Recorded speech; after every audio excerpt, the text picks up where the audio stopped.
G-Sync not appearing in the Nvidia Control Panel is one of the most frustrating issues gamers face.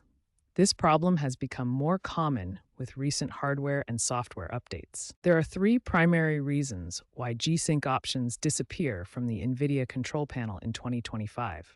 Understanding these causes helps you target the right solution. First, outdated graphics drivers are the most common culprit.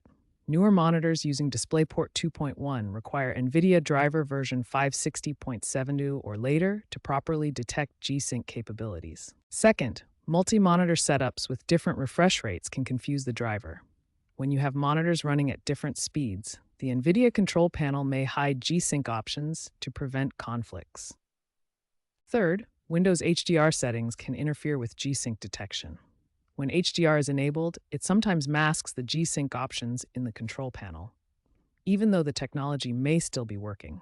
Now let's examine the essential prerequisites that must be met for G-Sync to appear in your control panel. For G-Sync to appear in your Nvidia control panel, 4 essential prerequisites must be met. Let's examine each requirement. First, you need a compatible Nvidia graphics card. Any GPU from the GTX 650 Ti boost generation or newer supports G-Sync. This includes all Maxwell, Pascal, Turing, Ampere, and Ada Lovelace architectures. Second, the display connection matters significantly. You need DisplayPort 1.2 or higher, or HDMI 2.1 for G-Sync compatible monitors. Older HDMI versions and VGA connections will not work. Third, your monitor must be either G-Sync certified or G-Sync compatible. As of 2025, over 1,000 monitors are validated for G-Sync compatible, while hundreds support native G-Sync hardware. Finally, updated NVIDIA drivers are crucial.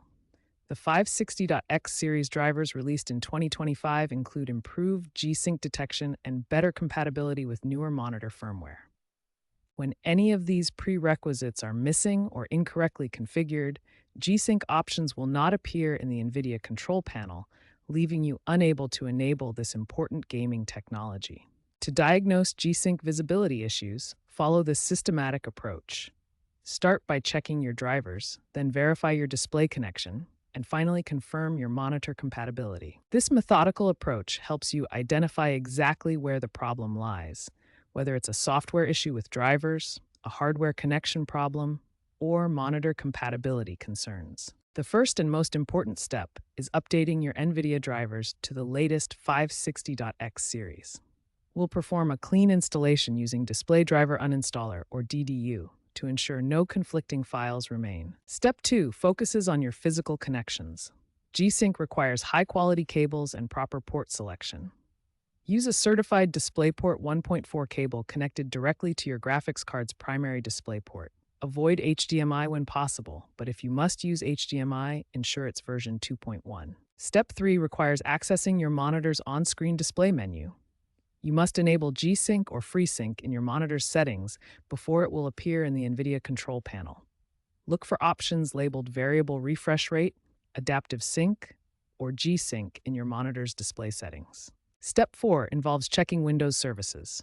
The NVIDIA Display Container LS service must be running for G-Sync to function properly.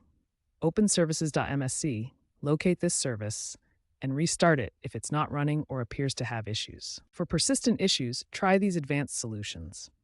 Update your motherboard firmware for better PCIe compatibility. Set your G-Sync monitor as the primary display in Windows. Finally, use NVIDIA Profile Inspector to force G-Sync compatible mode, which can resolve detection issues with newer monitors. These troubleshooting steps have a 92% success rate in resolving G-Sync visibility issues.